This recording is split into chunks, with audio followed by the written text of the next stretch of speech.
nahirapan talaga akong magkumbinsi sa Pilipino, lalo na yung matigas ng ulo. Kindly follow instruction. Hindi naman mahirap yan eh. You find time at your convenience na pumbalik doon, pumila at magbabakuna na tinatawag nilang second booster. Yun ang magbigay sa inyo ng more or less a good protection. But it does not guarantee that you will not be contaminated unless you observe the protocols of the washing of the hands, again, and mask, and social distancing. Kasi hindi pa nawala talaga itong COVID-19. I want the authorities and the LGUs to find out why this is happening. Kindly help us ferret out the persons who have not received the second booster until now. The Newsday continues here on One News Now. I'm Charles Lejano. The rising number of infections in Davao City continues to overwhelm its COVID-19 facilities. More cases of workplace transmissions have also been recorded in the city. To give us more details, we have with us Jem Avancenia. She's reporting live from Davao City. Jem, good morning. Could you give us the current status of COVID-19 facilities there?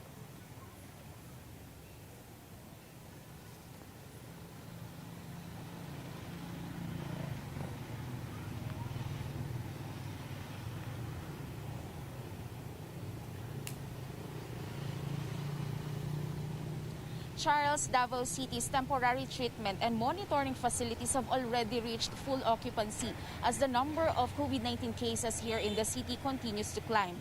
The LGU's main COVID-19 facility, which is the Southern Philippines Medical Center, also remains overwhelmed. Davao City's temporary treatment and monitoring facilities have a bed capacity of 2,027. Almost 1,500 beds are already being used by COVID-19 patients in isolation, while the rest are used by other patients in need of quarantine. In her radio program, Davao City Mayor Sara Duterte said the LG is now looking for additional facilities that could be converted into COVID-19 hubs to accommodate the growing number of patients in the city. She also revealed that there are delays in picking up COVID-19 positive patients from their homes, but she assured that the city's telemedicine service is still active and that their doctors are closely monitoring and guiding patients from home as they wait to be picked up.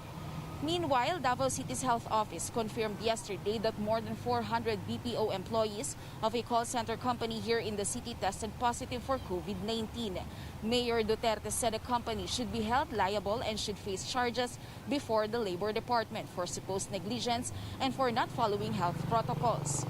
Davao City also recorded transmissions in workplaces of other 10 BPO companies as well as some establishments like banks, government offices, and schools. As of yesterday, active cases of COVID-19 here in the city reached almost 2,500 after 124 new cases were recorded.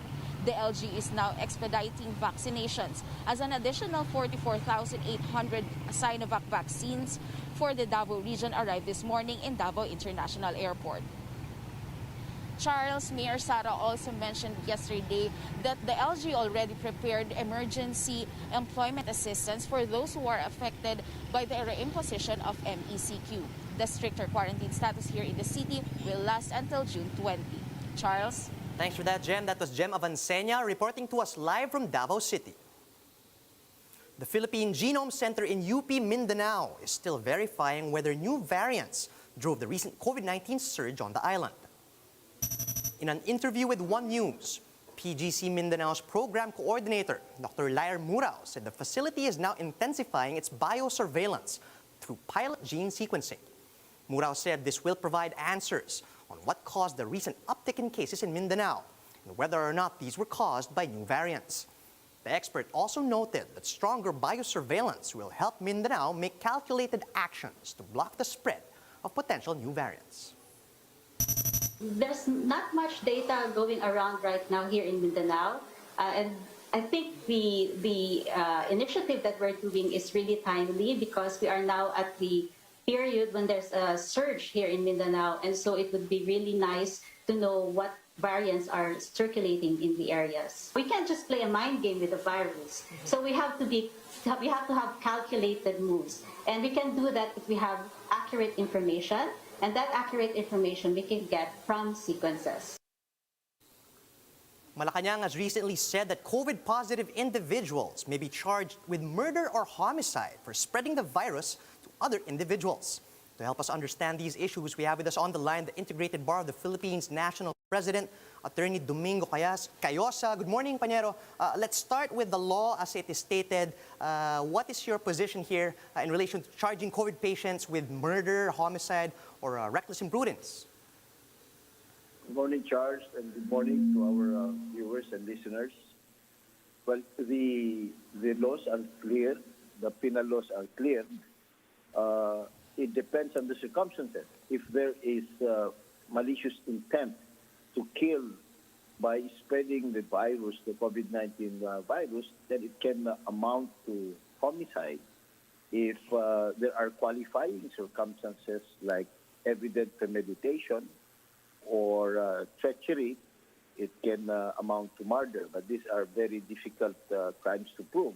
Now, if there was no intent, but there was reckless imprudence or wanton negligence on the part of the virus carrier, then it may amount to homicide through reckless imprudence. So it depends on the circumstances of its case. But as a general approach, it might be better to seek the cooperation and obedience of our countrymen with clear and consistent policies, precautionary measures, rather than criminalize the acts. Perhaps filing criminal charges would be welcome only for those who are really hard-headed and have malicious intentions. Right. I suppose being hard-headed is an entirely separate offense opposed to murder or homicide, at least insofar as the laws were intended. But then how exactly do you think that the authorities will implement this? For example, if a lot of people get COVID-19 during a mass gathering, is it even possible? That's the problem for the law enforcers and for the government. It will be very difficult to trace the proximate and direct cause of the death, not to mention the intention, because the intention must be the malice and the intention to kill, and the knowingly spreading the virus has to be proven, and that is very difficult. So it may be theoretically possible, but practically impossible. Right. Attorney, going back to what you mentioned earlier, it's all about the hard-headedness. So is there really a more appropriate criminal offense for this quote-unquote crime of spreading COVID-19 upon others? Well, it could be, yes. I think the more practical approach, if you want to punish them, would be to use the local ordinances. And we know, because IDP has been helping our LGUs, there are now local ordinances that are punishable by fine or imprisonment or community service. This might be the more practical approach rather than focus on serious offenses that are very difficult to prove. Right. Attorney Cayosa, one last question before I let you go. Do you really think that these pronouncements from Malacanang, do you think that these pronouncements from Malacanang will actually ripen into actual policy insofar as how to treat hard-headed people who can't follow the protocols? Well,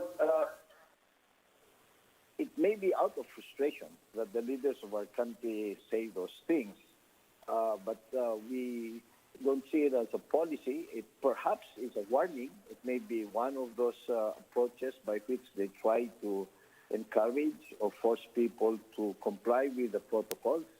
But what they've been suggesting is clearer, consistent, and equal application of the rules and the protocols all over the country might be a better and workable approach, because we need our people to cooperate. Filing criminal cases would be very tedious for government. It will be very difficult, as you know, to prove these serious offenses. So it's okay perhaps for them to mention it in one of the press statements or press briefings, But at the end of the day, we really have to focus on getting cooperation. And you get that cooperation by clear, consistent, and equal application of the laws all over the country. No selectivity.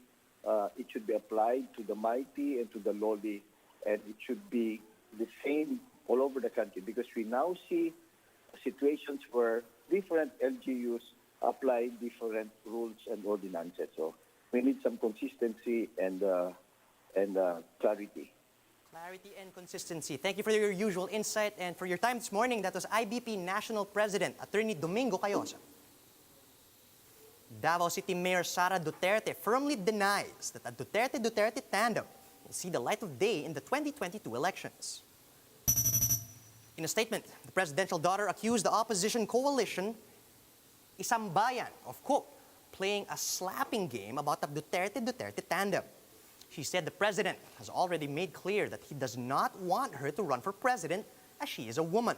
This, according to the mayor, makes it obvious that a Duterte-Duterte tandem is not happening in 2022. Moving on to another one of Sara Duterte's potential running mates, former Defense Secretary Gilbert Teodoro disclosed more details about his meeting with the presidential daughter last week. On One News' The Chiefs, Teodoro said their discussion revolved around issues such as the pandemic and the slow reopening of the economy. However, Teodoro admitted that the administration's controversial drug war was not brought up. They wanted to focus on more pressing issues. Teodoro also revealed part of his possible agenda should he run for office in 2022. He said the country must focus on strengthening its digital infrastructure, as well as pushing for reforms in the education system.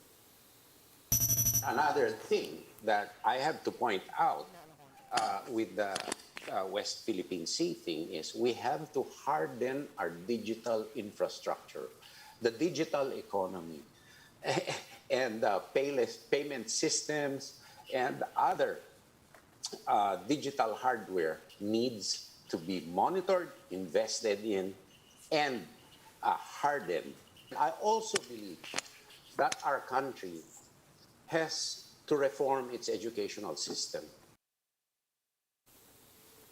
Opposition coalition Isang Bayan reveals that there is still space for at least 2 more candidates in the group's lineup for the upcoming 2022 elections.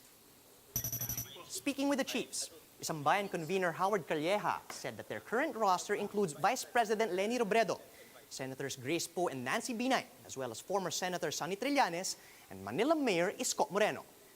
Calleja recognized that all of their nominees are keeping their options open, but he assured them that neither the coalition nor the nominees would be left behind. I'm sure that whatever happens in our selection process, kasama naman po dyan yung mga nominees, no? So I think all of this will be done together with all of them. They have all agreed to be part of the process, but we will do it in the proper time so that both the candidate and both Isang Bayan will be in unison and not one leaving the other behind. Taguig Patero's 1st District Representative Alan Peter Cayetano tells possible presidential candidates to focus on their platforms instead of their personalities. Cayetano also appealed to the media to center election debates on the candidates' plans for the country. For the former House Speaker, among the issues that should be brought to the table are passing the 10,000 peso assistance and the 5-year plan for COVID-19. So kung bukas si Manny Pacquiao ang presidente o si Isko or si Sara, anong gagawin nila sa agriculture? Anong gagawin nila sa tourism? Wala. If we all give the same answer, kung lahat kami ang isasagot lang farm to market load at saka irrigation, yung grade 6 na lang ang gawin natin presidente kasi yung grade 6 ituro nung teacher niya, alam na rin niya yun eh.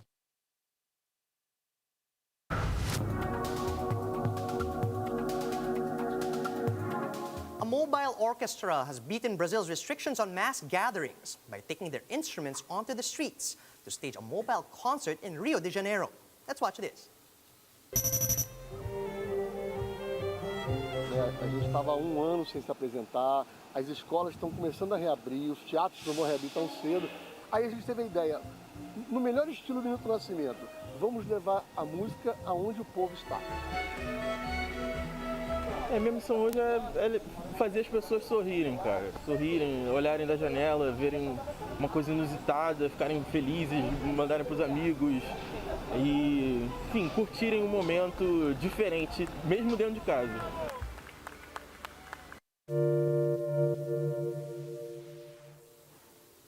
And those are the top stories at this hour. Join us again later at 12 noon as we continue to monitor the day's biggest stories. You can also catch One News on Signal Play.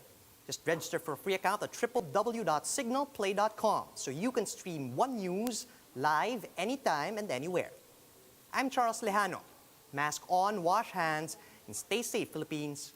We're One News.